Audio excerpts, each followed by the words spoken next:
Avant de plonger dans cette histoire incroyable, pensez à vous abonner à la chaîne et à activer la cloche. Ici, chaque récit a quelque chose à dire, et vous ne voudrez pas en manquer un seul. Le soleil brillait faiblement sur la petite chapelle de la ville, éclipsée par l'ombre de son désespoir. Emily Carter, vêtue d'une robe blanche immaculée, sentait son cœur se briser morceau par morceau. À quelques minutes de dire « oui », son fiancé l'avait abandonnée, laissant derrière lui une note froide « je ne peux pas épouser quelqu'un comme toi ». Humiliée et accablée par la douleur, Emily sortit de la chapelle en courant, ignorant les regards choqués des invités. Dans la ruelle voisine, elle croisa Daniel Harper, un jeune homme au visage marqué par la vie, assis sur un trottoir avec sa maigre besace de mendiant. Sans vraiment savoir pourquoi, Emily s'assit à côté de lui et parla. Leurs confidences se mêlèrent à un rire amer et à des larmes silencieuses. Quelques semaines plus tard, dans un élan de rébellion contre un monde injuste, Emily épousa Daniel. Ni elle ni lui ne soupçonnaient la vérité, sous les apparences modestes, Emily dirigeait l'une des plus grandes entreprises technologiques du pays, héritée de sa famille, tandis que Daniel, discret mais brillant, était le CEO d'une multinationale florissante opérant sous un nom différent. Le destin venait de les réunir dans la plus étrange des ironies, deux cœurs brisés, deux esprits puissants, mais ignorant la richesse et le pouvoir de l'autre. Leur mariage n'était pas seulement un acte de rébellion, mais le début d'une histoire où l'amour, la vengeance et la découverte d'eux-mêmes allaient bouleverser tout ce qu'ils croyaient connaître.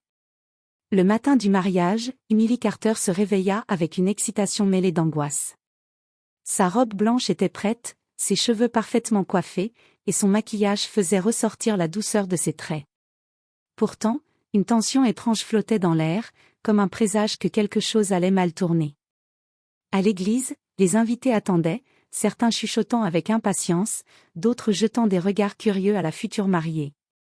Emily sentit son cœur s'emballer alors qu'elle descendait les marches. Elle voyait déjà son fiancé, Jason Miller, dans son costume impeccable, le sourire confiant. Mais quelque chose clochait.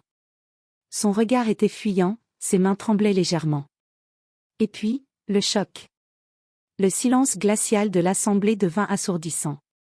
Jason recula d'un pas et murmura, presque inaudible. Je ne peux pas le faire, Emily. Emily sentit ses jambes fléchir. La panique et la douleur la submergèrent. Elle essaya de parler, mais aucun son ne sortit. La note qu'il laissa derrière lui sur le pupitre de l'autel disait simplement « Je ne peux pas épouser quelqu'un comme toi ». Le monde sembla s'effondrer autour d'elle. Les invités murmuraient, certains compatissants, d'autres choqués par l'humiliation publique. Emily, le cœur en miettes, quitta l'église en courant, les larmes brouillant sa vision. Elle avait l'impression que sa vie entière venait de s'écrouler en un instant. Dans la ruelle derrière l'église, elle croisa Daniel Harper, un jeune homme aux vêtements usés, assis sur le trottoir avec sa maigre besace à ses côtés. Son regard était empreint de solitude et de résignation. Sans réfléchir, Emily s'assit à côté de lui, laissant ses larmes tomber librement. Je ne sais pas quoi faire, sanglota-t-elle. Daniel la regarda, silencieux au début, puis murmura doucement. Parfois, quand tout semble perdu, on trouve de l'espoir là où on s'y attend le moins. Ce simple échange marqua le début de quelque chose d'inattendu. Deux âmes brisées, unies par la douleur et la solitude, venaient de se rencontrer. Et personne, pas même eux, ne pouvait imaginer que ce lien fortuit allait bouleverser leur vie à jamais. Les semaines qui suivirent l'humiliation publique furent un mélange de colère, de tristesse et de confusion pour Emily. Ses amis et sa famille essayaient de la consoler, mais aucun mot ne pouvait effacer la douleur d'avoir été abandonnée le jour de son mariage. Elle se sentait trahie et vulnérable, mais une part d'elle refusait de céder au désespoir. C'est alors qu'elle repensa à Daniel Harper, le mendiant à la voix douce qu'il avait écouté ce jour-là. Il n'avait pas jugé sa détresse, n'avait pas essayé de la consoler avec des phrases creuses. Au contraire, il l'avait traitée comme une personne entière, pas seulement comme une mariée humiliée. Cette rencontre, si brève soit-elle, avait laissé une impression durable dans son cœur meurtri. Un soir, Emily le retrouva dans la même ruelle où ils s'étaient rencontrés. Il l'accueillit avec un léger sourire, presque embarrassé. « Tu reviens ?» dit-il simplement. « Je ne sais pas pourquoi, mais je sens que je devrais » murmura Emily. Ils parlèrent longuement, partageant leurs rêves, leurs frustrations et leurs blessures. Daniel n'était pas seulement un mendiant, il était intelligent, réfléchi, et possédait une sagesse qui dépassait son apparence. Émilie sentit son cœur s'ouvrir à nouveau, lentement mais sûrement. Quelques semaines plus tard, dans un élan d'audace et de rébellion contre un monde qui l'avait trahi, Émilie prit une décision qui surprit tout le monde, elle épousa Daniel. Il n'y eut pas de cérémonie somptueuse, pas de décor grandiose, seulement une petite salle, quelques témoins, et 2 cœurs brisés qui choisissaient de se lier malgré tout. Leurs proches furent choqués. Comment une héritière de Carter Technologies, pouvait-elle choisir un homme apparemment sans ressources? Et qui aurait cru qu'un mendiant pouvait être digne d'une telle confiance et d'un tel amour? Mais Émilie et Daniel ne se préoccupèrent pas des jugements. Ils avaient trouvé quelque chose que ni l'un ni l'autre n'attendaient, une connexion authentique, sincère et libératrice. Ce mariage improvisé fut le début de leur nouvelle vie. Mais le destin, avec son sens de l'ironie, préparait des révélations qui allaient bouleverser non seulement leur relation, mais tout ce qu'ils croyaient savoir sur eux-mêmes et sur l'autre. Le mariage improvisé d'Émilie et Daniel avait surpris tous ceux qui les connaissaient, mais pour eux, c'était un nouveau départ. La simplicité de leur vie ensemble semblait apaiser les blessures de leur passé. Cependant, derrière cette apparence de normalité, le destin commençait à murmurer la vérité. Émilie, malgré son apparence modeste, avait repris le contrôle discret de Carter Technologies. Depuis son mariage, elle avait choisi de rester discrète, observant ses employés et partenaires depuis l'ombre, comme pour se protéger du monde qui l'avait humiliée. Daniel, de son côté, avait toujours vécu sous le nom d'un mendiant, mais il dirigeait en réalité Harper Industries, une multinationale influente, avec un talent stratégique hors du commun. Le premier indice de leur véritable identité surgit un matin, lorsque Daniel reçut un appel urgent dans leur modeste appartement. Sa voix, calme mais ferme, résonna dans la pièce. Il y a eu un problème avec l'acquisition prévue, oui, j'arrive. Émilie leva un sourcil, intriguée. Elle avait entendu cette voix auparavant, dans un contexte totalement différent. Un frisson parcourut son échine. Daniel raccrocha, visiblement préoccupé, mais sans montrer aucune panique. Peu après, Émilie reçut elle aussi un appel inhabituel. Un partenaire de Carter Technologies demandait à la voir immédiatement pour signer des documents importants. Quand elle entra dans la salle de réunion, elle réalisa avec stupéfaction que Daniel était déjà là, en costume impeccable, discutant de stratégie financière et de décisions importantes avec les cadres supérieurs. Leurs regards se croisèrent. La stupeur, la confusion et un mélange d'admiration et de méfiance traversèrent leurs yeux. Aucun mot n'était nécessaire. La vérité commençait à se dévoiler, il n'était pas ce qu'il semblait être. Ce soir-là, dans le silence de leur appartement, ils confrontèrent la réalité. Émilie brisa le silence. « Daniel, tu n'es pas un mendiant. » Il sourit légèrement, presque honteusement. « Et toi, tu n'es pas seulement Émilie, la fille abandonnée. » Leur secret, longtemps caché derrière des apparences modestes, venait de se révéler.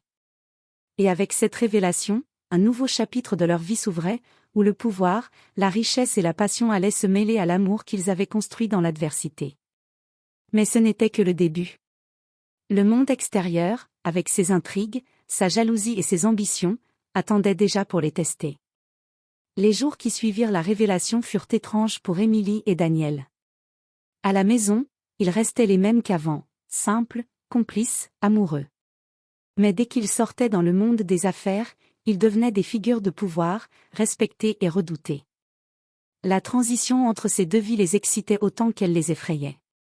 Émilie se rendit rapidement compte que maintenir cette double vie n'était pas facile.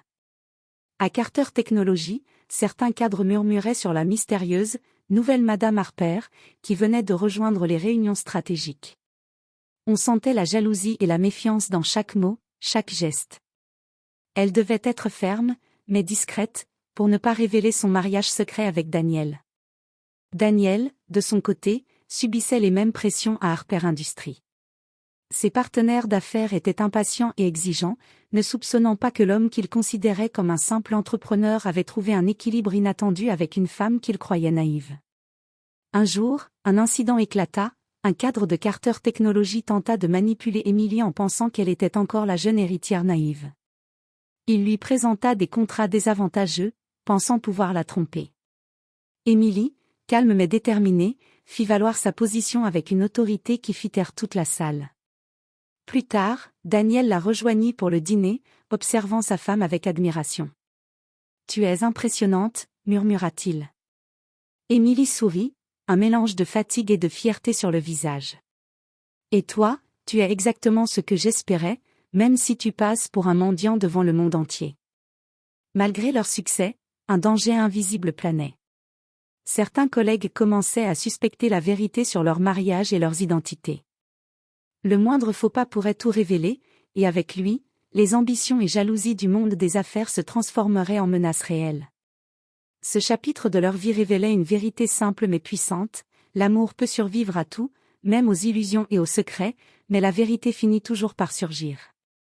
Et pour Emily et Daniel, ce moment approchait plus vite qu'ils ne le pensaient. Emily et Daniel avaient réussi à jongler entre leur vie simple et leur rôle de dirigeant puissant, mais cette illusion de stabilité commençait à se fissurer. Le monde des affaires, impitoyable et avide, n'acceptait aucune faiblesse. À Carter Technologies, un nouvel arrivant, Victor Langston, cadre ambitieux et envieux, avait remarqué l'influence grandissante d'Emily.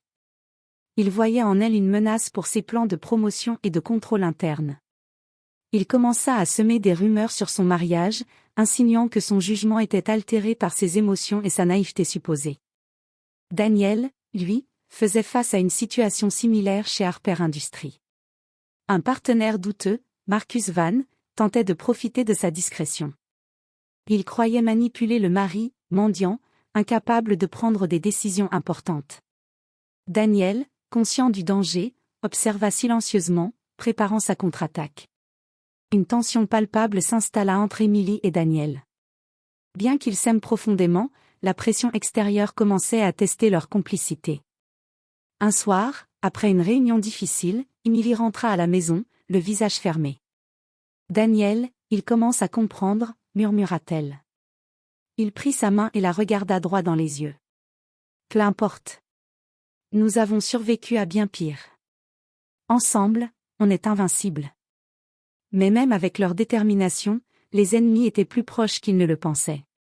Victor et Marcus étaient prêts à tout pour obtenir ce qu'ils voulaient, ignorant que chaque geste sous-estimait la puissance combinée de deux esprits brillants et amoureux. Ce chapitre montrait une vérité incontournable: l'amour et l'intelligence peuvent protéger, mais dans le monde de l'entreprise, chaque erreur peut coûter cher. Emily et Daniel allaient devoir apprendre à unir leurs forces pour affronter les premières véritables menaces de leur vie commune. Emily et Daniel comprirent rapidement que leurs ennemis ne reculeraient devant rien. Victor Langston à Carter Technologies multipliait les manœuvres pour discréditer Emily, tandis que Marcus Vann chez Harper Industries cherchait à exploiter les faiblesses apparentes de Daniel. Plutôt que de céder à la panique, le couple décida de transformer cette menace en opportunité. Chaque soir, après leur longue journée de travail, ils se retrouvaient dans leur appartement modeste, feignant la simplicité de leur vie, mais en réalité, ils échafaudaient des plans minutieux. Emily commença par observer les mouvements de Victor. Elle analysa ses emails, ses rapports et ses interactions avec les collègues. Chaque détail lui permettait de comprendre ses ambitions et ses points faibles. Daniel, de son côté, surveillait Marcus et ses partenaires, notant les incohérences et les stratégies douteuses. Une semaine plus tard, ils mirent leur plan à exécution. Emily confronta Victor lors d'une réunion, calme et assurée. « Victor, vos rumeurs sont non seulement fausses, mais elles compromettent l'intégrité de cette entreprise. Si vous persistez, il faudra en assumer les conséquences. » Victor, surpris par l'assurance et la connaissance parfaite de ses manœuvres, resta muet. Emily avait non seulement neutralisé sa menace immédiate, mais avait aussi envoyé un message clair à tous les autres: elle n'était pas naïve, et elle savait défendre son territoire. Daniel, dans le même temps, confronta Marcus avec une combinaison de diplomatie et de fermeté. Il exposa chaque tentative de manipulation, chaque erreur, tout en laissant la porte ouverte à une collaboration honnête. Marcus, conscient qu'il avait été déjoué par un homme qu'il croyait faible, recula, humilié mais prudent. Ce succès renforça leur complicité et leur confiance mutuelle. À la maison, Émilie sourit à Daniel en disant: Ensemble, on est vraiment une force impossible à arrêter. Daniel la serra dans ses bras. C'est ce que j'aime le plus chez nous. Même face aux pires ennemis, on reste unis. Mais malgré cette victoire, il savait que ce n'était que le début. Le monde des affaires avait plus de secrets, plus de traîtrises et plus de surprises que ce qu'ils avaient encore imaginé.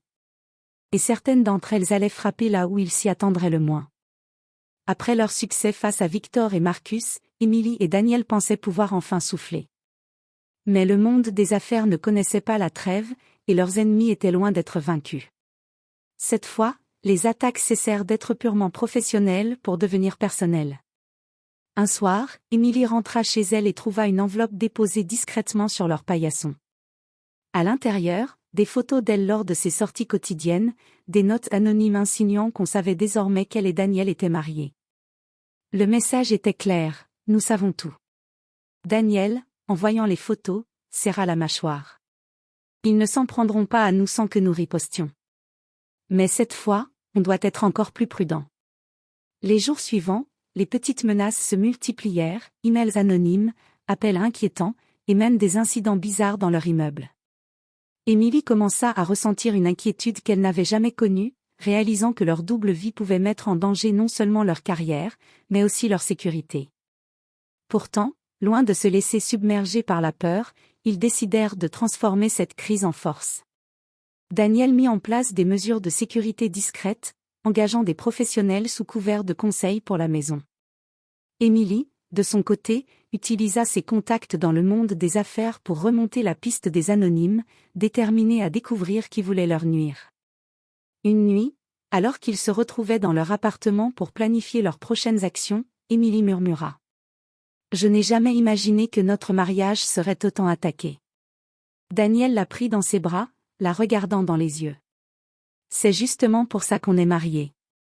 Pas seulement pour l'amour, mais pour affronter ensemble tout ce que le monde peut nous lancer. Ce chapitre révéla une vérité essentielle: l'amour ne suffit pas toujours pour protéger ce que l'on aime, mais il donne la force de combattre les épreuves les plus dangereuses. Émilie et Daniel comprirent que leurs ennemis allaient devoir apprendre une leçon: attaquer leur couple signifiait réveiller une force qu'ils ne pouvaient pas contrôler. Émilie et Daniel savaient que la défense seule ne suffirait pas. Pour protéger leur vie et leurs entreprises, ils devaient passer à l'offensive. Chaque décision devait être calculée, chaque mouvement précis, et surtout, ils devaient rester unis face à ceux qui cherchaient à les détruire. Émilie commença par utiliser ses contacts à Carter Technologies pour isoler Victor Langston. Elle lui tendit un piège subtil, un projet stratégique fictif, présenté comme une opportunité en or, mais contenant suffisamment d'indices pour exposer ses manigances.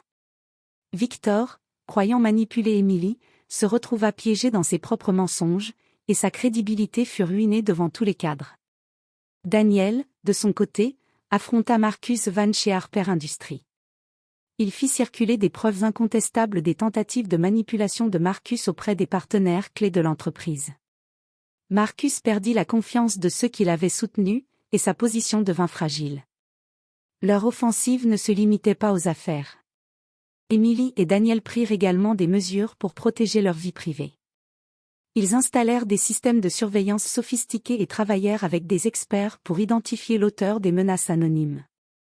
Chaque soir, ils se retrouvaient pour échanger les informations recueillies, affinant leur stratégie commune. Un soir, après une journée intense de confrontation et de manœuvres, Émilie posa sa main sur celle de Daniel. On y est presque. Tout est en train de s'effondrer pour eux. Il lui sourit, le visage marqué par la fatigue mais illuminé par la fierté. Ensemble, on est invincible. Personne ne pourra nous atteindre. Pour la première fois depuis leur mariage, ils ressentirent un véritable sentiment de contrôle et de puissance. Leur amour, renforcé par les épreuves, devenait une arme silencieuse mais redoutable. Cependant, ils savaient que la vraie bataille n'était pas encore terminée. Derrière chaque victoire se cachait un nouvel ennemi, et le monde des affaires pouvait être plus cruel et imprévisible que tout ce qu'ils avaient affronté jusqu'ici. Ce chapitre montrait que la force du couple ne réside pas seulement dans l'amour, mais dans la capacité à agir ensemble contre l'adversité. Alors qu'Émilie et Daniel commençaient à reprendre le contrôle total de leurs entreprises, un ennemi inattendu fit irruption dans leur vie, Catherine Van, sœur de Marcus, avocate influente et experte en scandales médiatiques.